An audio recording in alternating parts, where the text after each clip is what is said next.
Down goes the Trump stock, falling over 20% on Monday.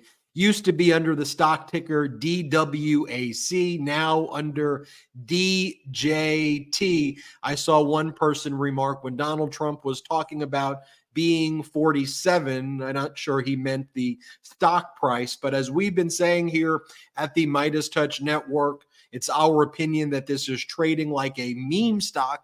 And then we got some of the financial data in a new 8K filing by Trump Media with the SEC, showing that in 2023, it lost $58 million, and its entire revenue for all of 2023 was about $4.1 million with an M. That, as the unique visitors are about 10 million or so every month, and even going less and less each month. That's less people in a month who are going on Truth Social than who watch the MeidasTouch YouTube channel in a 24-hour period by a significant number, if those are the numbers that hold. We'll break it all down. Also, the Manhattan District Attorney on Monday sent a letter to Justice Merchan. This an emergency letter basically telling Justice Merchan, you need to do something right now. Donald Trump is attacking your daughter, and by doing that, the message is being sent to Donald Trump's violent followers that if he can get away attacking your Honor's daughter, that no witness is safe here. And Donald Trump is engaging in this, quote, terrifying conduct as a way of witness intimidation here in this case. Then Donald Trump's lawyers filed a motion with the court intimating that they will be seeking Justice Merchan's recusal, which they previously tried to do over a year ago or around a year ago, and that was denied by Justice Merchan. I want to say this as a co-host and friend of Michael Cohen, and I speak with Cohen on a regular basis. The death threats to witnesses is real. What Cohen experiences every day from Donald Trump's followers with those death threats is nothing anybody who is a witness who just needs to testify at a case should experience, and steps need to be taken to protect witness safety. We will break it all down, and Donald Trump clearly losing his mind even more as that April 15th trial date approaches for his hush money payments to Stormy Daniels. Just think about it like this, folks. Donald Trump is out there selling Bibles with sticky pages for about $59.99 in order to help him make money to defend himself in a trial involving making hush money payments to a porn star while his third wife had just given birth to their first son. That, folks, is the state of the Republican Party. So it should come as no shock that on Easter, Donald Trump was posting all of these unhinged, all caps rants, attacking the judge, attacking Mike Gallagher, the Republican moderate congressman who's leaving Congress. That's how Donald Trump's spending his time, attacking moderate Republican Congress members. Donald Trump also making multiple posts comparing himself to Jesus. Compare that to President Biden's post. President Biden actually attended church on Easter and would post things like, to all those gathering in churches and homes around the world today, happy Easter. May God bless you, and other actual messages like that with dignity. Also, Donald Trump and the MAGA Republicans spread all of these unhinged and just easily debunked conspiracy theories along the lines of trying to say Democrats are trying to take away your meat and your air conditioning, and they want to take away gas stoves, and they're coming for your refrigerators. They all had these like conspiracy theories lined up that were, again, easily debunked, saying President Biden had turned Easter into Transgender Visibility Day, and that President Biden would not allow religious symbols on Easter eggs at the White House. all of these things had taken place before President Biden. And if you go back to these things, it just so happened that Transgender Visibility Day always falls on March 31st, and Easter, which falls on different days, happened to also be on March 31st. And by the way, for us to recognize the fact that all human beings have dignity, and that's what MAGA Republicans want to attack, I think is horrific in and of itself. Then you go back to the Easter egg conspiracy about religious symbols not being allowed on Easter eggs. That was a policy with Reagan, George H.W. Bush, Clinton, George W. Bush, Obama, and under Trump. But don't let a good conspiracy theory get in the way of the truth when it comes to MAGA Republicans. But honestly, Brett and Jordy, I feel like these MAGA Republicans, especially with Elon Musk's takeover of Twitter and turning it into X, they live in this deranged social media echo chamber, not actually in the real world, where they think it's normal and justified for Donald Trump to post videos of like President Biden being hogtied on the back of pickup trucks. And I just think as more and more Americans see that this is what the Republican Party has become, I think you'll start to see very, very significant changes in the way the election is going to go. And I feel the momentum right now as well. I still wish, frankly, even with the momentum tipping to President Biden, even with that, would be my sincere wish that we had a normal political environment right now where Democrats and Republicans can exist and have real debates, but that's not the a world we live in right now. It was a long opening, but I had a lot to get off my chest. Brett and Jordy, how are you? Doing great, Ben, and it's great to be here with the Midas Mighty as always. Yeah, I mean, it's one of those weekends, anytime there's a holiday or a big event, you just see the disinformation machine in work from the right, and you just see how disingenuous it all is.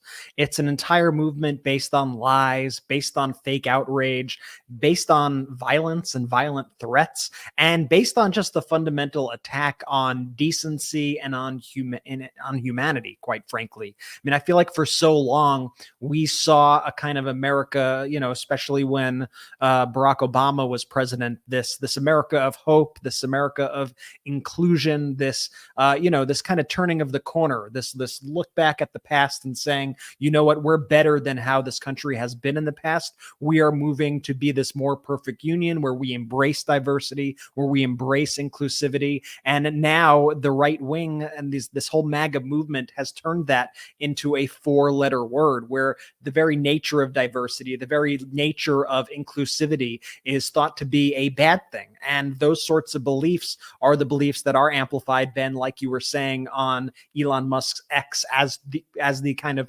prevailing beliefs, even though those are not the prevailing beliefs inside our society. But I think what that's done is it's really captured so many of these MAGA Republicans into this echo chamber where they're all kind of just working off themselves, and they don't realize just how disturbed, how weird they are to kind of the general public who is not perpetually online the way that they are. And speaking of online, I gotta say this, and I'll posit this to all the folks watching live and everybody listening right now. Anybody else hate April Fool's Day, or is it just I despise April Fool's Day? It's actually the worst. It's the least funny, most annoying holiday quotes around. Like whoever invented this, jag off. I hate it. I think my hate was solidified like in the COVID era. Like once COVID happened, I'm like, there's nothing you could say that's going to make me more upset than with the reality of a lot of the things that are going on. So stop it. I don't need your games. I just tell me the truth. There's so many stories today that you would see, and you'd have to think every time, wait, is this just an April Fool's joke? Is this real? Why do I have to do this? It just feels like a breach of my trust. Okay. And society runs on trust. We can't have a day dedicated to fooling each other. Okay. I agree, B. I agree. Can I just say, brothers, you guys look good today. I think are we all growing out our beards? Ben, it looks like you're growing out your beard. Brett, it looks like you're growing out really your growing beard. mine out. Looks really good. How really many growing days it out, bro. How many days of that is not shaving? 2 weeks. There you go. There you go. Well, you get to use the Heads and Razor later this week, man. I do. think they're I'll a have to sponsor use this it. week. I'll I'm have so to use it. stoked for today's show, guys. There's a lot of new. There's a lot. I was gonna tease Brett, but not on the not on the live. Well, I'll save that for Save the it for the after after show. show. I'll shave it. I'll shave it. No, but I'll shave it no, for the save after it for the show. after show. There you go. I Boy. am super excited for today's show, Brett. I think you bring up such an excellent point regarding like just all these ultra right wing just weirdos. Quite frankly, I mean, as the great Kendall from Succession would say, you're too online, folks. You're too online, MAGA. It's like it's that MAGAverse personified right now, and they're all just shouting at each other, and where they're losing by just only speaking to each other in what is quite frankly a literal echo chamber of right-wing disinformation. I think it's our opportunity here at the MeidasTouch Network and the Meidas Mighty to continue to grow, to continue to expand, and just continue to fight for the pro-democracy causes and values that we all love here at the network. So shout out to the Meidas Mighty. Best dang folks around, man. Ben, what's going on? Well, one thing I want to mention as well, thank you to everybody who made one of our first documentaries that we did together, Against All Enemies, the #1 documentary on Apple TV, the #1 of all documentaries on Apple TV. And it's the number 17 of all movies, ahead of Barbie, ahead of Dune. 16 now. Number 16 now. Just that's how rapidly Moving it's on moving. up. Let's go. Let's keep climbing. Let's now crack top 10, rent- folks. You can now rent or purchase an Apple TV, YouTube, or Google Play. I think there were some issues with Amazon, so we hope to get it up soon there. And I let wanna me give it- clarify this too, because I just want to say it is confusing. So Apple TV, for a company that prides itself on branding, they did the most confusing branding imaginable for Apple TV. Because there's Apple TV, the box, the physical box. It's so funny. It's so true. That's such a, sorry, go ahead. There's Apple TV, the physical box that you plug into your TV. That's one thing that they have called Apple TV. Then they have Apple TV Plus, which is the streaming service that you pay a monthly fee for that has shows like Ted Lasso and other things. And then there's Apple TV, just Apple TV, which is the software that anybody can access. And on that Apple TV, it used to be called iTunes. And that's where you could purchase movies or rent movies and TV shows. And that's where you find Against All Enemies. So it's in the Apple TV app, but not on the Apple TV Plus service. So you do not need a monthly subscription to watch this. And anybody, it's currently US only, I will say, but anybody in the US could go on Apple TV and search for Against All Enemies and rent it on Apple TV. You do not need the monthly subscription. You know, I feel like if it was still iTunes, though, like that feels bigger, right? If you were to say it's the #1 movie of all documentaries on iTunes and 16 on the iTunes chart. Yeah, and I didn't plan on starting the podcast with getting mad at Apple for their branding and a debate over Apple's branding. But I guess, Apple, I guess, was like, how could we have movies on a service called iTunes? That doesn't make sense. But like it did make sense. They should have just leaned into it instead of making all this instead, super now confusing. now But it's actually super easy. Like we said, the #1 documentary on there, and let's keep climbing those charts. Let's get the top 10 overall. You know, we'll talk later in the show about the ruling earlier today from the Florida Supreme Court that just announced that the ballot initiatives on abortion and marijuana legalization will be on the ballot in November. But it also made me reflect at the top of the show about the interview I recently did with Chris Nelson, who was a former diehard MAGA Republican. I mean, he was leading the Stop the Steal rallies in Florida. And as I was talking to him, he wanted to definitely clarify, not the one in DC, which I certainly get why he wanted to make that clarification on second review of it. But it's part of my commitment here on the MeidasTouch Network and our commitment to reach out to people who we still disagree with politically on issues, but to show that civil discussions can be had, because it's so important right now to reflect on kind of normalcy and to not just speak within our own echo chambers, but to expand all of this to reflect a larger pro-democracy community, and to continue to do so. To look at Donald Trump posting videos of President Biden hogtied on the back of it and go, that is completely unacceptable and that should be disqualified. Watching Donald Trump post videos of himself selling $60 Bibles, We should all come together as Americans and say that conduct is unacceptable, period, full stop. With Donald Trump attacking the daughter of a judge and then saying that it's protected First Amendment speech for his campaigning, you're running on a platform of attacking Justice Merchan's daughter and posting photos and embracing debunked conspiracies of people like Laura Loomer, who are within your inner circle, to lie that this fabricated account that was taken over by other people, and we don't know who those malevolent actors, though we can certainly surmise who they may be, and attacking a fake account and saying that that belongs to Justice Merchan's daughter. We should all condemn that.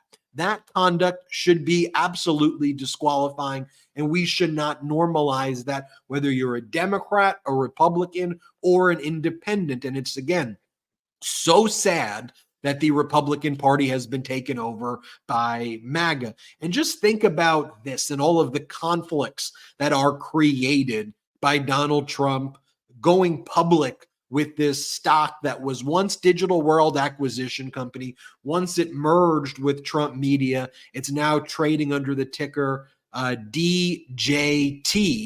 And today we saw the bottom almost fall out. And again, this stock is trading at some of the most massive fluctuations that we've seen. And so I want to be clear, just because it's down 21% today doesn't mean that tomorrow it doesn't go up 30 and then down 30 and then up 20 and then down 40 and then up 30. So following it on a day-to-day basis, the thing that I always reflect on, and by the way, I had worked with special purpose acquisition companies in the past in my capacity as a lawyer. So I'm very familiar with the inner workings of how companies go public via SPAC versus initial public offerings.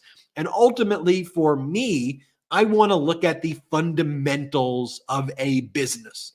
And today we got some of those additional fundamentals of Trump Media when what's called an 8K, the number 8, the letter K filing, was made by Trump Media with the SEC. These are the types of filings that you have to make when you are a publicly traded company to provide this data to the market. And here is what we learned. In all of 2023, the Trump Media Group generated a total of 4.1 million with an M in revenue for all of 2023, while racking up $58 million in net losses. So the fact that before today, the market cap was $6 billion, the stock did tank by about 21.47% today. The market cap bears no relation at all to the revenue. Now, there are some companies who stock price trades at a multiple that far exceeds revenue. But in those cases, there could be certain growth factors or high revenue, huge amounts of revenue, but no profits. I don't think I've ever seen personally something at a $4.1 million revenue with 58 million in net loss trade anywhere near anything with the letter B for billion near it. Now, going back to my days as a transactional lawyer, when I would see something like this, there's different ways to provide valuations for companies. There's one way to look at revenue, and perhaps a company trades based on its revenue, but really those are more growth companies that trade on revenue, high-tech type of stocks, but maybe they trade at a 3 to 5 times revenue. But one of the most basic metrics for coming up with a valuation is what's called EBITDA, earnings before interest, depreciation, taxes, and amortization, and doing a multiple of EBITDA model to come up with the valuation for a company. So here, there is no positive EBITDA for the Trump Media because it lost $58 million. So you can't use that at all as a metric. So let's say I was coming up with the most generous possible valuation for Trump Media, and I will use a 5 times multiple on revenue, which you really would never use for something that loses $58 million, whose user base has been declining rapidly as well. But let me use a 5 times multiple here. 5 times 4, $20 million to $25 million would be the most generous possible valuation that I could give to Trump Media. And more likely, in my opinion, the valuation would be closer to, if any valuation at all, because it's losing money, you would probably only consider, I don't know, maybe doing an all debt deal here if you wanted the IP or whatever, but probably more something like $10 to $12 million. Let me put it in this perspective as well. The amount of visitors to Trump Media, under $10 million, under 10 million viewers, between 5 and 10 million viewers, depending on the types of month. I think it started somewhere at about 11.3 million. Based on the amount of YouTube viewers we get here at the MeidasTouch Network in a 48-hour period is multiples of that amount that Trump Media gets in an entire month of unique visitors. So just put that in perspective right here. So this thing is trading like a meme stock. It's down significantly today. My own view, and again, this is my opinion, because people are saying, hey, Ben, you said this thing's going to fail, but it got approved. I mean, I come from MeidasTouch for the facts. What's going on here? To me, the question is, or I'll say this, never underestimate the depths of depravity of Donald Trump. And perhaps that's something that I should have considered as well. Because for Trump to even bring this thing public, and for the Digital World Acquisition Company, after the fraud lawsuit from the SEC that it found, for them to bring this thing public would cause the most devastation and destruction, in my opinion, for retail investors, versus anybody would look at this and naturally tap out. But they brought this thing public, knowing all of these horrific risk factors. And now, to me, the issue is not a matter of if it fails. This is my opinion. It's a matter of when it fails. And the level of destruction and harm, in my opinion, that's going to be caused to retail investors when that happens, whether that's tomorrow, 3 months, 6 months, or a year. But I am confident it is going to happen. But like with all things Trump, remember, it's delay, delay, delay, delay until bam, the bottom falls out. By the way, that's how he handled COVID. All the parallels are there. It's exactly how he handled his COVID. Pretend it doesn't happen until you're having thousands of people die every day. I think you're going to see that happen. It's my opinion, but the fundamentals just aren't there. I know that was an in-depth look at SPACs and valuations. SPAC but man. I think it's helpful. Don't get Ben going on SPACs, folks, because once he gets going, it's hard to reel him back. That was great, started. And Stephanie Rule pointed out today, it's something that I didn't even realize, is that you can't short the stock at this moment in time. There's no borrowing in the stock. There's no shorting right now. So what Stephanie Rule was saying is, she was saying once you're able to do that, that this thing could drop like a stone. And yeah, I'll preface it by saying, don't take investment advice from me. This is all my opinion. This is all my opinion as well. But the numbers here are just absolutely bizarre. I mean, if you think about it, what did Trump Media make last year? They said 4.1 million in revenue and lost $58 million. I think some of the other metrics that are important to realize here as to why this doesn't make sense, and why anytime, a Trumper might come back to you and say, but Amazon lost money for X amount of years and look at them now.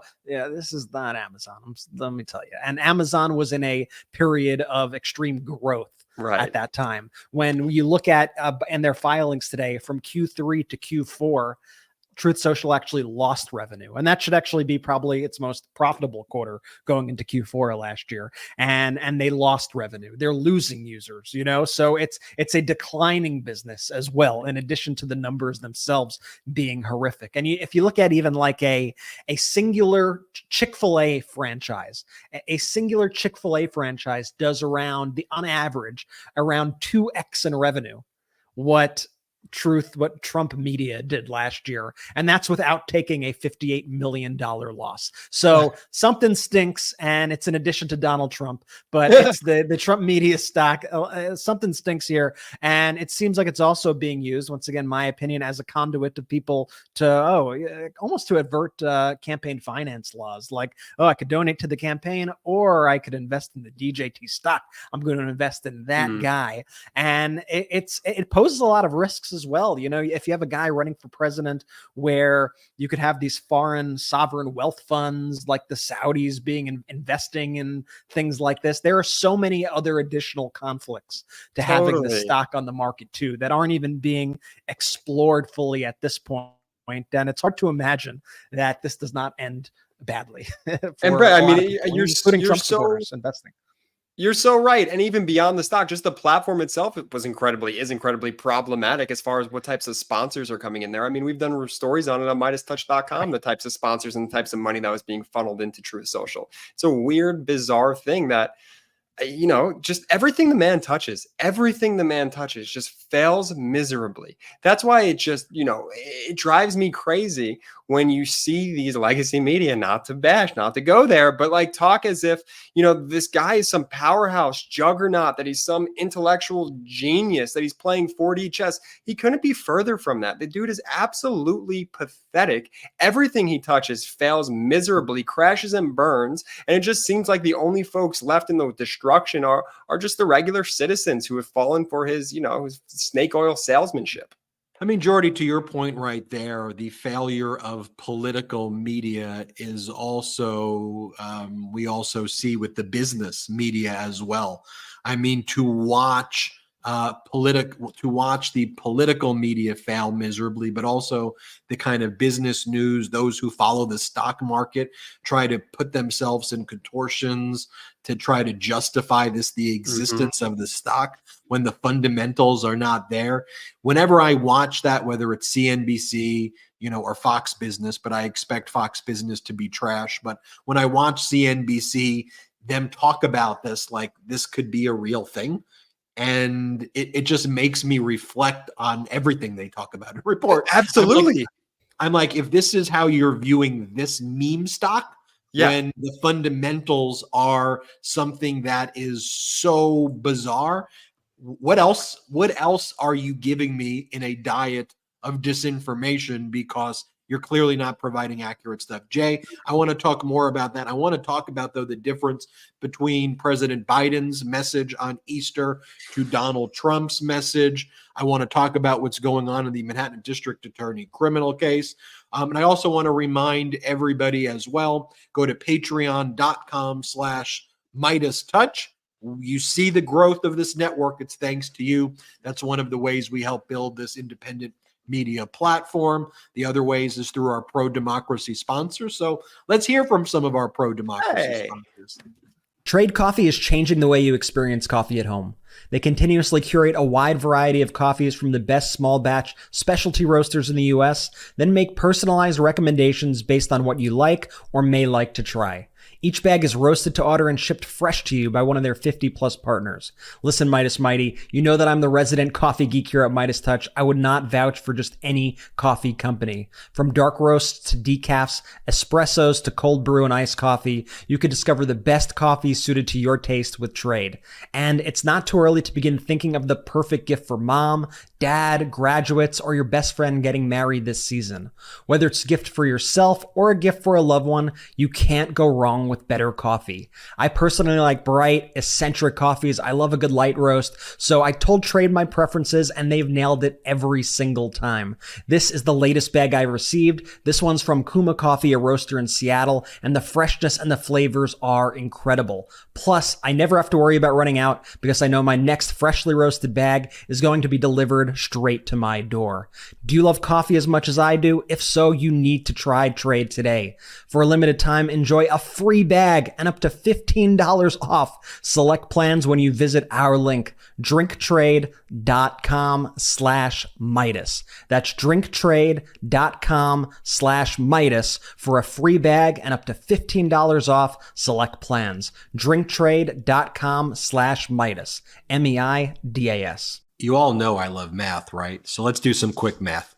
The less your business spends on operations, on multiple systems, on delivering your product or service, the more margin you have and the more money you keep. But with higher expenses on materials, employees, distribution, and borrowing, everything costs more. So to reduce the headaches, smart businesses are graduating to NetSuite by Oracle, as we did at MeidasTouch. NetSuite is the #1 cloud financial system, bringing accounting, financial management, inventory, HR into one platform and one source of truth. Truth is golden. With NetSuite, you reduce IT costs because NetSuite lives in the cloud with no hardware required, accessed from anywhere. You cut the cost of maintaining multiple systems because you've got one unified business management suite. You improve efficiency by bringing all your major business processes into one platform, slashing manual tasks and errors. Slash it. Over 37,000 companies have already made the move, including ours. So do the math. See how you'll profit with NetSuite. Businesses need to operate as efficiently as possible, so you'd be wise to find proven ways to cut costs and boost performance at the same time. Now, through April 15th, NetSuite is offering a one-of-a-kind flexible financing program. So head to netsuite.com/Meidas. That's netsuite.com/Meidas. One more time, it's netsuite.com/Meidas. Let's Hope go. everyone Shout had out, a- shout yeah. out, shout out to the pro-democracy sponsors. I actually have an update for the folks who love when we talk about sponsors after we do the reads. So last week, after we ran the Meidas NetSuite segment, they let me know that we broke the amount of traffic link clicks that any podcast has ever sent to their site. So shout out to the Meidas Mighty for heeding the call to click the link and check it out, because they got some great stuff there. Do it again. Let's see if we can break it. Click the link. It's right in the description. And Brett, that Trade Coffee read, it might just be my favorite read on the network. Like that was really some like Oscar worthy reading. And I know you love the product. So shout out Trade Coffee. Great sponsors. Could say maybe I could say Oscar, but it's not a performance. I love my Trade Coffee. You know, Oh, I have it every day. like that. I have it every day, so it's not like I have to act like I like it, because I genuinely love it. And you know that I am obsessed with coffee and don't stop talking about it. And so it's nice to just be able to have it delivered to me. Check But it I'll out, digress, folks. because I can talk about this the rest of the episode. If you get me. President Biden spent Easter with family and attending church. President Biden's message was Happy Easter, America. May God bless and keep each and every one of you. President Biden also posted, Jill and I send our warmest wishes to Christians around the world, celebrating the power of hope and the promise of Christ's resurrection this Easter Sunday. He wrote, as we gather with loved ones, we remember Jesus' sacrifice. We pray for one another and cherish the blessings of the dawn of new possibilities. And President Biden also posted to all those gathering in churches and homes around the world today, Happy Easter. May God bless and keep you. And one thing I want to point out about President Biden as well is that whenever there's holidays, regardless of the religion, President Biden makes these posts, wishes all religions well in a very dignified way. And he also respects that there are Americans who don't follow religion, and he doesn't in any way say anything about that. And he recognizes that there's a separation of church and state, which is in our founding documents here in the United States of America. And I just think, again, President Biden's message is dignified and normal, and I think what we appreciate in a leader. On the other hand, Donald Trump's post this. Let's just show it what it looks like with all caps. I mean, like, for real, like, what is this? Like, just forgetting what the words are. How could any of this be normal? And for those listening, it's a paragraph with like just all caps words, no periods, just kind of ranting and rambling. Now, I've seen messages that look like that when I used to practice as an attorney, there would be messages that would be sent from people who oftentimes when we would get these messages, we would say that this could be a 5150 inquiry. And they would say things like, the CIA is bugging, my telephone, and, I'm hearing voices and space lasers and things like that. And frankly, Donald Trump's messages don't look very different from what I used to receive at the law firm, when there would be people who would say things like that, and they'd look like this. And I don't want to read the whole thing, but it goes, "Happy Easter to all." Now it should end right there. That's where the message should just end. It should be "Happy Easter to all," period. But Trump goes, "Happy Easter to all, including crooked and corrupt prosecutors and judges that are doing everything possible to interfere with the presidential election of 2024 and put me in prison, including those many people that I completely and totally despise because they want to destroy America, a now failing nation, like deranged Jack Smith, who is evil and sick, Mrs. Fawny, who said she hardly knew the special prosecutor, only to find," I'm not going to read the rest of it because it's just mind-numbingly stupid, but we can't numb our minds to the existence that this is a threat and this is not normal. I'll just say that. I don't want to ignore that. I mean, I'll keep reading this and it's deranged and unhinged. I don't need to keep on reading it. But the point is to say this is not someone who should be getting the nuclear codes or being a leader of our nation. One of the things that I know you've said here before, Ben, too, is like, imagine that you were just like out, like walking down the street, and you had somebody trying to scream at you this. Like, you'd be like, okay, I've learned in my life that when somebody is behaving in this way and is using this sort of language, I probably should try to get to the other side of the street, get to safety. This is probably a dangerous person, a crazy person, right? There's a lot of issues going on there. And these are the kind of statements that Donald Trump is posting every single day. And there's just the fundamental kind of irony in watching these two people over the weekend, watching President Biden, watching Donald Trump, watching President Biden attend Easter Mass, attend church. By the way, the way President Biden attends church every Sunday, he's at church, right? And then you have Donald Trump, who was not at church on Easter, but instead was, like Ben was saying, hawking $60 Bibles for his own profit that he combined with politics by putting like the Declaration of Independence inside of it, that he's using to try to get personal funds to pay off his defamation for his adjudicated rape judgment, sexual assault judgment. And then you have MAGA and these Republicans go, Joe Biden is the Antichrist, and Donald Trump, that's a man of God. And I just like, it's just baffling. And it just shows you the extent of the power of this sort of disinformation and how they come at you from such a dishonest angle at all times. And I think the conspiracy theories and the messaging that extended from that, it really just shows you how bad faith kind of all of these arguments are, right? We should be able to, especially on holidays like Easter, you should be able to set differences aside, wish somebody a happy Easter, move on with your day, the way Ben was saying. But of course, the Republicans and this whole right-wing media echo chamber had to go in to this just deranged conspiracy theory land. And it started off with, you had Donald Trump himself, you had Don Jr., you had Mike Johnson and others. They accused President Biden of banning religious imagery in the annual Easter egg roll, like an art contest. And that was their big thing. They banned it. How could they do this? He's the Antichrist. I told you it's a war on Christianity. And then the people who oversee this, the American Egg Board, they're called, said it's been the rule for the past 45 years that you can't have religious imagery on the eggs. There's the same rule was there under Donald Trump. So Donald Trump was criticizing President Biden, and MAGA Mike Johnson was criticizing President Biden and Don Jr. and all these people for something that was exactly not even a variation or anything, the same exact thing that Donald Trump did while he was president every single year.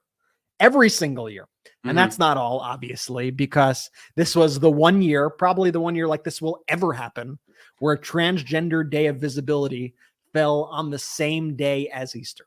Easter is a moving target, right? Easter changes year to year. Transgender Day of Visibility for the past 15 years has been on March 31st. So President Biden, being a president who values progress, being a president who values equality and diversity and inclusion, sent a very normal, nice, positive message celebrating also Transgender Day of Visibility and saying to transgender Americans, I see you. That's it. I acknowledge your right to exist. I acknowledge that you are a person. There are a lot of forces out there who want to tell you have no right to exist as a human being, but I got your back, which is something that I think all presidents should do. And I think that's incredible and shows the progress that President Biden has actually brought to the country, that we have presidents acknowledging days like Transgender Day of Visibility. Once again, same day for the past 15 years. And so all the same way that we had the fake outrage about this Easter egg roll art, whatever, you had all the MAGA influencers, including today. They were still going for it. How dare President Biden change the Easter holiday to Transgender Day of Visibility? I saw Mike Johnson posting this just before we went on. And it's like, you could acknowledge two things at once, right? Mm-hmm. Multiple things could happen on the same day. You could celebrate Easter and also acknowledge that other people are celebrating this other day. And that's a good thing. It's a good thing. And you just start to see the difference between this, the religion that I know and the religious people that I know who adhere to the principles of love thy neighbor. Mm-hmm. And then you see this whole MAGA thing that is about, guns and revenge and retribution and nothing that I ever grew up learning about religion. And they try to hold themselves as the arbiters of who's a real Christian, who's a real Jew, who's a real, you name it. And I think it's abhorrent behavior. I think it's disgusting. And I think they are using and weaponizing their religion, whatever they even want to call it, in order to just spread hate and in order to further divide the country. And I think that is the opposite of what these religions actually stand for. And that's why it really bothers me. Today, the press secretary, Karine Jean-Pierre, she trolled Fox on this because Fox was obviously like the leaders of this sort of coverage, going, I can't believe President Biden would acknowledge such a holiday. How dare them? How dare them? So KJP, she opened up a press conference saying, and you know what? I want to thank Fox because we just took a page out of Fox's book a couple of years ago when they acknowledged the Transgender Day of Visibility. It was a funny moment and a good way to hold a mirror up to these bad actors. I'll play the clip quick. We were at first, want to be very clear, confused on their coverage. We're grateful that Fox agrees with President Biden about the importance of recognizing Trans Day of Visibility. And I'll just quote something that Fox said. Back in 2021, they tweeted this: Trans Day of Visibility is dedicated to celebrating transgender people. To all the transgender men, women, and non-binary folk, we see you and stand with you.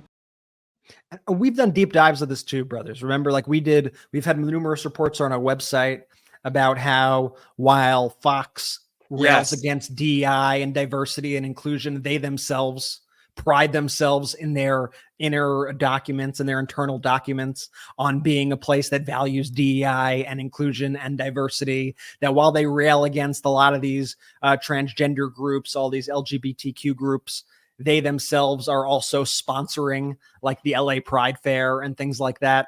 And so they say something on the air to rile people up, to anger their viewers, to get money. And then internally, the way they actually conduct their business behind the scenes, they're doing things in a whole different way.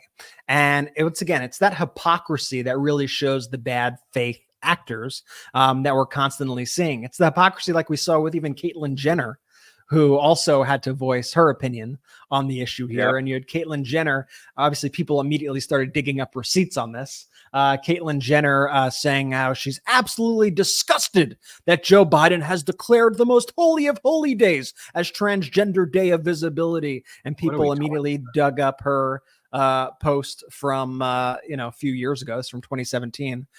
Celebrating Trans Day of Visibility. There's no better visibility than with my sisters by my side. This is why I know President Biden's winning, quite frankly. And this is why I know the pro-democracy side of things are winning. Because when they have to go to such lengths to make everything an issue. It's even something like the Easter holiday. Just like they're getting mad at days of the week now. You know, like that they've lost the impeachment battle. They've lost like their arguments with the border. They've lost their arguments with tax policy, with abortion. Like they've lost like all these things. So now they're literally getting mad at like the day of the week. Is the way I like it. And Brett, what day was that Caitlyn Jenner post on? What was the exact date? Oh, it was March 31st because the March date doesn't 31st change every year. So it's just so unbelievable. I mean, they are just truly such hypocrites. And I implore our audience to just remember this. When there's such division being pushed your way as it's just another day of the week, yeah?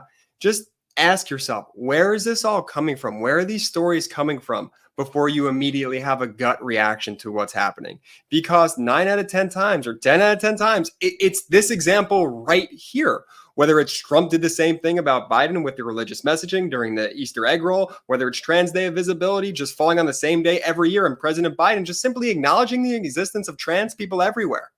There are billions of dollars.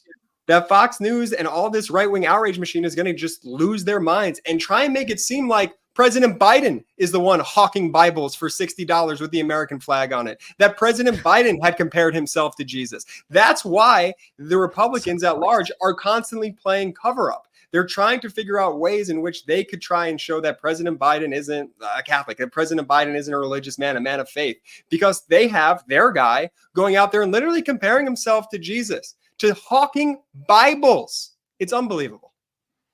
Look, when you have no issues to run on, except that your whole goal is to pickpocket Americans and basically take all of their money, whether it's through the grift of the Trump grifts or the Republican policies of trickle-down economics to help all of their billionaire and decamillionaire friends, how else do you get Mr. and Mrs. Magadonia to support you? And you have to get people really angry and really mad and really divided. Because if you allowed Americans to come together, they would very quickly realize that what MAGA is doing is very predatory and is screwing them over. But if you could try to find issues like the Democrats are taking your stove, the Democrats are taking your refrigerator, the Democrats are taking away your air conditioning, the Democrats are trying to take away your meat. And if you're Mr. and Mrs. Magadonia and you may be working multiple jobs because you're living in a red state that has the lowest minimum wage, or states that are not providing you the full panoply of healthcare benefits they could, and so you're struggling and you're angry and you don't know where to turn that anger to, so you turn on what you think is a news network because you want to get the news. But the news network is actually a psyop. It's actually an op to screw with you, but they have billions of dollars and they're embraced by, the Republican Party, and they've basically taken over the party, and they're allowed to say things like this. I mean, what I said wasn't hyperbole. Like, on a daily basis, this is the type of things that Hannity is telling his viewers. Play the clip. They reject the overbearing Green New Deal regulations. You know, you've got to get an electric vehicle. They want to take away your stove, your refrigerator, your air conditioner, and they want to even take away your meat. No, like, none of that is true. Everything you just said is a lie. Everything you said is false. And Sean Hannity we know that because we have his text messages from the Dominion lawsuit. He's laughing and mocking his viewers. He hates his viewers.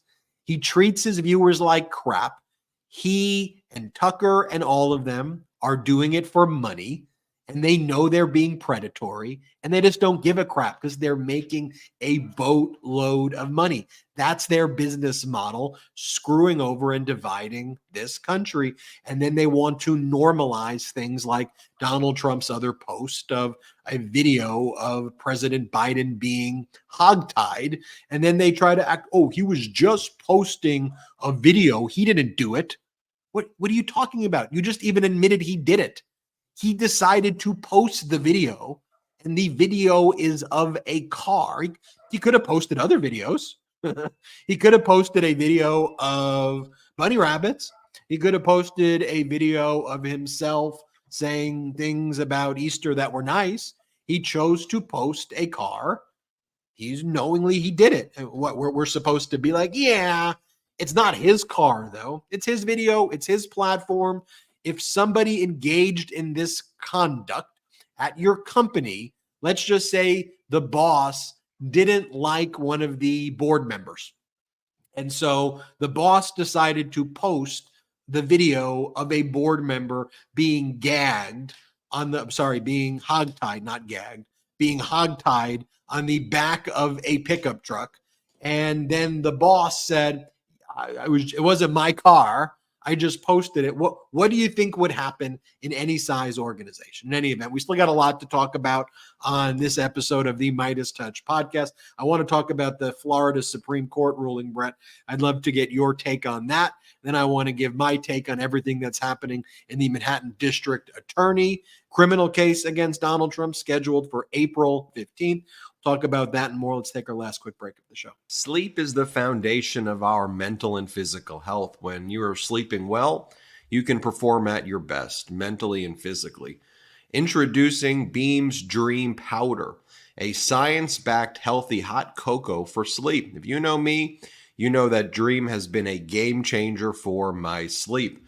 I drink Beam's Dream Powder each night in order to get my optimal sleep, and I have to say, I wouldn't be recommending this if it didn't actually help me, and you know I need it. And today, our listeners get a special discount on Beam's Dream Powder, their science-backed healthy hot cocoa for sleep with no added sugar. Better sleep has never tasted better. Now available in delicious flavors like chocolate peanut butter, cinnamon cocoa, and sea salt caramel with only 15 calories and 0 grams of sugar. Other sleep aids can cause next day grogginess, but Dream contains a powerful all-natural blend of reishi, magnesium, L-theanine, melatonin, and nano CBD to help you fall asleep, stay asleep, and wake up feeling refreshed. The numbers don't lie, folks. In a clinical study, 93% of participants reported Dream helped them get better sleep. Beam Dream is easy to add to your nighttime routine. Just mix Dream into hot water or milk, froth, and enjoy before bed. Find out why Forbes and the New York Times are all talking about Beam, as are we here on the MeidasTouch Network, and why it's trusted by the world's top athletes and business professionals. If you want to try Beam's best-selling Dream Powder, get up to 40% off for a limited time when you go to shopbeam.com/Meidas and use code Meidas at checkout. That's shopbeam.com/MEIDAS and use code Meidas for up to 40% off. What if you could support family farmers and reduce your environmental imprint, all while enjoying the highest quality meat on earth? When you join the Moink movement, you can. Moink delivers grass-fed and grass-finished beef and lamb, pastured pork and chicken, and sustainable wild-caught Alaskan salmon straight to your door. Moink farmers farm like our grandparents did, and as a result, Moink meat tastes like it should, because the family farm, let's face it, does it better. And the Moink difference is a difference you can taste. Unlike the supermarket, Moink gives you total control over the quality and source of your food. You choose the meat delivered in every box, like ribeyes to chicken breast to pork chops to salmon fillets, and much more. Plus, you can cancel at any time. Moink is helping save rural America. I love it, and you will too. Join the Moink movement today. Shark Tank host Kevin O'Leary called Moink's bacon the best bacon he's ever tasted, and Ring Doorbell founder Jamie Siminoff jumped at the chance to invest in Moink. Plus, they guarantee you'll say, oink, oink, I'm just happy I got moinked. I know I do, and you will too. Keep American farming going by signing up at moinkbox.com/MeidasTouch right now. And listeners of this show get free bacon for a year. That's 1 year of the best bacon you'll ever taste, but for a limited time. It's spelled MOINK box.com/MeidasTouch. That's moinkbox.com/MeidasTouch. Let's go. You see, folks, no one's trying to take your meat like Hannity's trying to say. We got meat as a sponsor. Shout out Moink, y'all. Shout out Beam. Links are in the description. Just one click away. We work really hard. I hear the Moink is amazing. One, I know it's amazing. I've had it many times, but drop in the comment if you had it. Drop in the comments if you had Beam. Let us know. Let folks know. It's the best way to spread the love there. Well, Brothers, first can I off, tell you I want one to say, thing? I'm sorry, go ahead. Oh, you, Brett. I just wanted to say that Against All Enemies, the doc now has moved up to 15 on the charts. As Let's we've go. been Keep downloading it while we're live. like, Keep downloading it. Keep downloading it. This is the cool. Honestly, can we just like reflect on a second how cool it is that this community was able to get a documentary that did not have millions and millions of dollars in marketing budget, beating movies that do have millions and millions and millions of dollars of marketing budget. This is really just all people powered. Like, this is all thanks to you. I can't tell you how Midas freaking Mighty are cool. the best.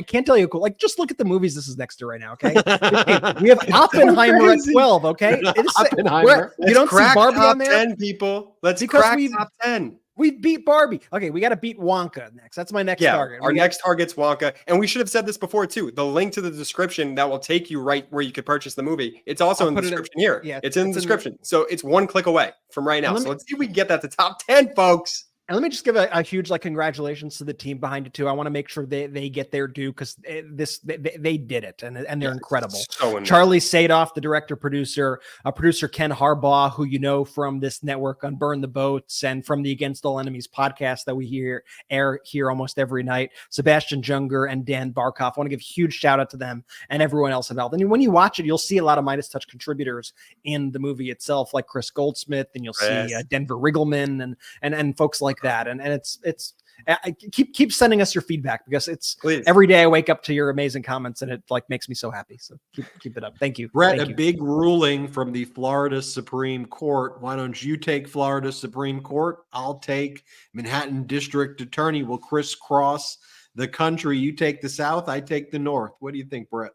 I love it. I will take the South happily. Florida Supreme Court announced, it's sort of good news, bad news situation today out of the Florida Supreme Court. And I'll explain exactly why. So the Florida Supreme Court announced today, and this is like, I cannot understate or can't overstate rather how massive this is. They announced that ballot initiatives on abortion and marijuana legalization will both be on the ballot this November.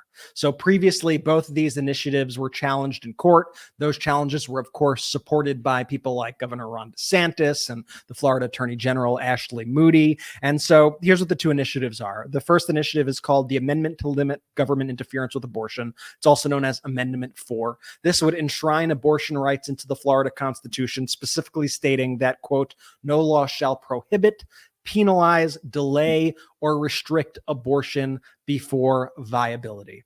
The second initiative that's going to appear on the ballot in November in Florida is called Adult Personal Use of Marijuana. It's exactly what it sounds like. That's also known as Amendment 3. And what this will allow is adults 21 years or older to possess, purchase, or use marijuana products and marijuana accessories for non-medical personal consumption. Now, why did I say good news, bad news?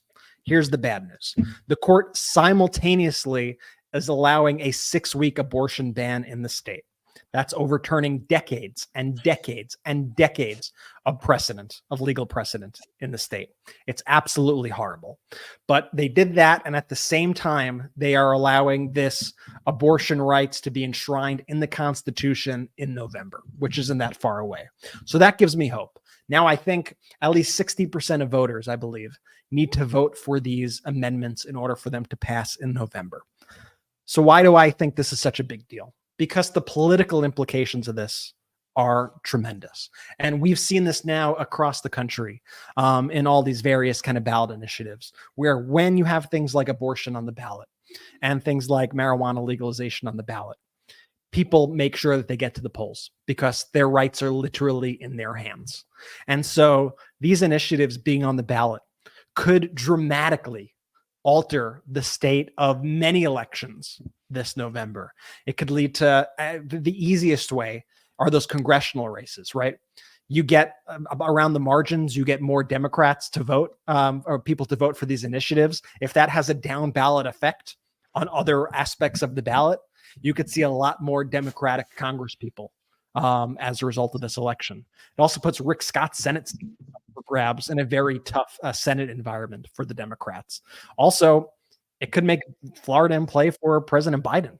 Florida has really kind of turned a good amount against Democrats in these past few years. And we've even seen just recently the voter disparity and voter registration amongst Republicans versus Democrats. The gap keeps widening. It's not looking great for Democrats in Florida right now. But this gives President Biden now an opportunity to push back against those tides. And also, at the bare minimum, is going to probably require Donald Trump to spend extra money in Florida that he wouldn't have ordinarily have had to spend in the state of Florida. And as we know, it's not like he's got the money as is to do all these various things. And meanwhile, you know, you Biden setting up now. I think Biden has 14 field offices now throughout Pennsylvania, the Biden campaign and the DNC. Meanwhile, Trump and the Trump campaign has zero presence in the state of Pennsylvania. And you're seeing things like that happen across the country, where the Biden campaign now and the DNC are able to use their massive resources to have massive presences on the ground in places like Pennsylvania, in places like Wisconsin, and they want to look at Florida and, you know, all these other states, while Trump is really not doing anything. It's like kind of a very underreported dynamic of the campaign right now. Look, Lara Trump, who's now running the RNC, Donald Trump's daughter-in-law. Go, Lara, go. Spent the weekend bragging about releasing new music tracks, which are usually just cover songs that she takes from people like Tom Petty and others. That's what the Republicans are doing. Brett, you go, it will force Donald Trump to spend money in Florida. He ain't spending money anywhere.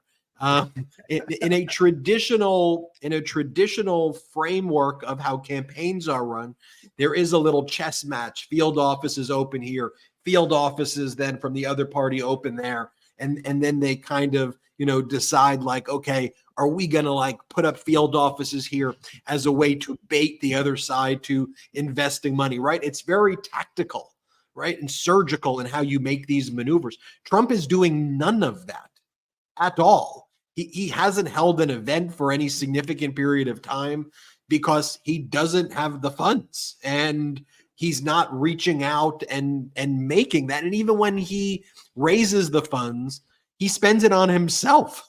That's what so I was gonna say, yeah. They're talking about, okay, he's going to do this big fundraiser. Let's just assume he holds a big fundraiser. He raises all of this money. He's spending it on his legal bills. He's spending it on himself. We haven't seen anything like that in I wouldn't just say modern politics, but again, and this also goes to a competence factor, well, or the lack thereof, the incompetence of Donald Trump. You know, we did a lot of videos about Alina Habba partying in St. Bart's.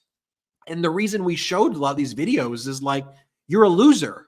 Like you lost these cases and now you're spending your time flaunting your wealth that you've made from Trump's political action committees in St. Bart's. And these photographs come from Habba and Habba's friend. Like this person, Siggy Flicker, who's like really big now in the MAGA world. She was on the Real Housewives or whatever of Jersey or something. She's posting these photos of her and Habba having the most lavish vacation where it looks like they're spending money on meals than most Americans make in an entire month. And it's these Americans who are supporting Trump who are paying for the lifestyle of Alina Habba, who continues to lose cases. Then she gives speeches celebrating her losses and talking about, I bet you didn't know that I was sanctioned for $1 million here. It was a Clinton judge, you know, and that's, again, an issue to me that isn't Democrat v. Republican. And that's where maybe the 2020 election was, all right, progressive liberals, you got to sing louder to your choir and preach to your choir. To me, 2024 is all about democracy and about normalcy and about preserving and protecting fundamental rights that MAGA wants to take away. I mean, look, moments ago before we went live, Donald Trump made a post bragging about the endorsement from Viktor Orban, who Trump thinks is the greatest leader in Europe, but who's the biggest clown in Europe. I mean, Hungary has one of the highest inflation rates. The entire economy of Hungary, the amount of GDP that Hungary brings in is less than the revenue on a year-to-year basis of most large American corporations. But Republicans hold, in the MAGA iteration, hold Hungary up as this success story when they're like, it's just a bunch of losers, loser people. They surround themselves with losers, and they have the biggest loser quality of all. Because look, in life, we're all going to lose. I've lost, you've lost. Losing happens, but it's how we handle our losses. And losers handle their losses exactly like MAGA. Hell, even Erdogan in Hungary admitted that he lost. He wasn't, and I don't mean to give any praise there whatsoever, nor do I think it's deserved at all. But even there in Turkey, I said Hungary, in Turkey, Erdogan was saying that, look, we lost. That was a Trumpism right there of confusing Hungary with Turkey right there. But even there, Erdogan says, look, You're just interposing. Don't worry. You're interposing. I was just I was very powerfully prime example of an interposing. But look, the quality of the Trump and these MAGAs whining and saying, oh, wow, we really won. It's all rigged. It's that you just lost. You lost. And again, even the way Donald Trump approaches all of these cases, like the Manhattan District Attorney case. Well, let me pause there. Trump is the only person who I would know in the civil case against him who goes, you know what? I'm going to attack Justice Engoron's law clerk. Let's go after the female law clerk and say that that's part of our campaigning. We want to attack the court staff. What are you even talking about? And then let's attack the judge's wife. And now in the Manhattan District Attorney criminal case, it's all about Trump attacking Justice Merchan's daughter and posting photographs of her over and over again and whining about Justice Merchan's daughter as though it's the daughter's fault somehow things. And then Laura Loomer, the conspiracy theorist who Trump is very close with, who'd probably have a big role in a future Trump administration. She does the same thing she did with Engoron, where she said that there was an account that belonged to Engoron's wife, which wasn't true. And now she says there's an account, which is a fabricated account that was taken over by somebody else a year ago that doesn't belong to Justice Merchan's daughter. And then Trump's attacking Justice Merchan's daughter based on a fake conspiracy. And the fact that the district attorney had to file a motion before we went live, and then Trump responded where the district attorney's like, look, Donald Trump has made posts holding baseball bats, acting like he's going to attack District Attorney Alvin Bragg.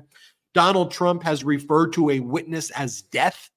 Donald Trump has said, if you come after me, I'm coming after you. And now, Judge, he's posting photos of your daughter. And look, here's the thing.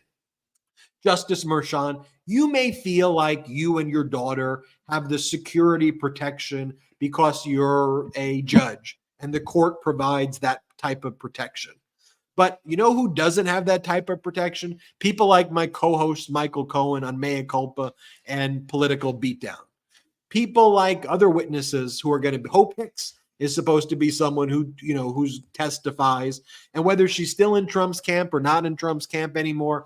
Think about the level of that intimidation, what it does to other witnesses. And that's what the district attorney's emergency briefing to the judge said earlier today. Judge, if you allow him to go after your daughter, think about the message that sends to all of the other witnesses, your own daughter, Judge. And then Trump's lawyers responded, well, this is campaigning. He has the right to attack your daughter, Judge. And if you think about expanding the gag order, we're going to need more time to brief this, and then we're going to have to try to recuse you. What Trump is trying to do here, since he's already filed a motion for Justice Merchan to be recused based on Merchan's daughter, which was rejected, Trump is trying to bait Justice Merchan into doing something to protect his daughter. And then Trump's going to say, aha, now you're biased because you're trying to protect your daughter in this case when I was just trying to campaign against your daughter. Now I need a new judge to lay the trial. Justice Merchan realizes that. The Manhattan District Attorney's Office is doing the only thing it can do, which is it has to bring this to the attention of the court. But Trump is trying to bait Merchan to come to the security of his daughter and then try to delay the trial, because in addition to wanting to inspire his own followers to be violent, Trump is violently fearful of this trial. And as I noted at the outset, it's Donald Trump selling $60 Bibles in order to try to fund his defense, where he's already been found liable for sexual assault in a civil case and is about to be in a trial for hush money payments to a porn star while his wife had just given birth to their first child, and him trying to hide that in the 2016 election while he continues to call the woman Stormy, who he had sex with, who Stormy says he's got a small penis, and she said it was a disgusting thing. He's calling her horse face because she's saying that he's got a tiny dick. And that's who's the leader of the Republican Party, who then calls her horse face in return. Like, are you kidding me? That's not normal behavior. And as I said, if you're trying to craft a WWE fascist bad guy character in a dystopian science fiction, horrific, whatever, movie, and you came up with that character or plot, okay, but this is the United States of America. And this is what President Biden says when he goes, this is the United States of America. That's what he means. This is the USA. This conduct is not okay. And look, I don't want to talk the same way I don't like the polling when it goes the other way. Suffice to say that the new Morning Consult poll, which previously had Trump leading 45-41, has now turned and Biden's winning that 44-42. I don't want to dwell on the polls, even though now they're trending in Biden's direction, because I just think it's so important that we roll up our sleeves together as a community here and do the hard work every day. And when we go to sleep every day, we need to always think, did we win the day? And by winning the day, I mean, did we get out the truth? Did we spread love and empathy? Have we promoted democracy? Have we shared these clips and these videos with people? I think foundationally, that's the most important thing here. And you all are the force behind this. This is a community that drives all of this. This isn't top down. You're the reason why Against All Enemies, a doc, by the way, on extremism and how these kind of horrific extremist elements infiltrate the veterans community and how that can be stopped. It's an important film for our democracy. It's something everybody should watch. And it's so important that you all are promoting things like that and making sure that that message gets out there. Because it wasn't like we always said, let's make this independent. Let's do it through MeidasTouch and no. The other networks don't want to do this stuff. And so we have to create our own network. We got to create our own movie studios. We got to be the messengers that we always wanted. And that's thanks to you. We can't look for these heroes. You're the hero watching this. So we thank you so much. Brett, final words from you. Final words. I think that you are exactly right. It was funny because on one of the Patreon after shows, first off, it was great seeing everybody on our live Q&A after show last time. That was really that was cool. awesome. Thanks to everyone who joined us. But on one of the previous after shows, because it's now officially been 4 years since MeidasTouch started, we went through some of our very first videos and tweets and posts and whatever. And it's just wild to see, when we say we could not do this without you, like, when you see the numbers our content was getting back 4 years ago, you'll understand exactly what we mean by that. Because I mean, the things we were showing, on Patreon were some of our posts that we thought were some pretty killer posts. Not gonna lie, some pretty great videos, right? It's pretty good fire content. And they'd have 3 likes, and you're looking at the 3 likes right here. So like, everything, it's we're firm believers in kind of the idea of if you build it, they will come, right? And I think all of us need to sort of have that mindset, in that let's not wait for others to do the work. We all need to do the work. We all need to wake up and try to be as energized as possible. And we need to understand that when we see these crazy conspiracies and the lashing out and the Easter and the, oh, how dare you with the Trans Visibility Day and blah, blah, gas stoves, when you see all that, that to me, that's emblematic of panic. To me, that's emblematic of a party in decay, of a party in decline, of people who are desperate and scared and know that they are losing. So I want you to be kind of fired up in a way when you see things like that, and know that we're going to win this, and we're going to keep fighting. We're going to keep pushing because our democracy is on the line here, and we are going to do everything in our power to preserve and protect that and adhere to our values, to promote unity, to promote honesty, to promote inclusion, to embrace diversity, all the things that make this country so great, and all the things that make this community here at the MeidasTouch Network so great. So I just want to give you a big thank you as I close out and pass the mic to Jordy for Let me remind everybody the after show, patreon.com/MeidasTouch, patreon.com/MeidasTouch. Thank you to our pro-democracy sponsors. Want to give a shout out to our new true crime channel, True Crime MTN. I want to give a shout out to the Tennessee Brando YouTube channel, the Adam Mockler YouTube channel, the Talking Feds YouTube channel, all partnered with the MeidasTouch Network. Great work. Let's help all of those channels get more subscribers. And with that, Jordy, take it away. Wait, everybody check out Against All Enemies. The link's in the description. Click it now. The show's over. Shout out to the Midas Mighty.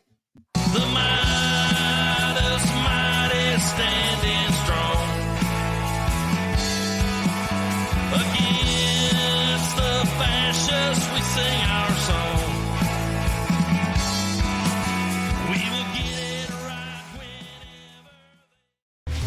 It's Ken Harbaugh with the MeidasTouch Network. The film Against All Enemies, which I co-produced with Ben Meiselas and this network, has won awards around the world for its up-close portrayal of America's insurrectionist movement. It premieres in the U.S. on March 29th on Amazon and Apple TV. Go to againstalllenemiesfilm.com or click the link below. But don't just watch Against All Enemies. Tell your friends about it. It's one more way to hold accountable those who threaten our democracy. Thanks, Midas Mighty. Let's use our power well.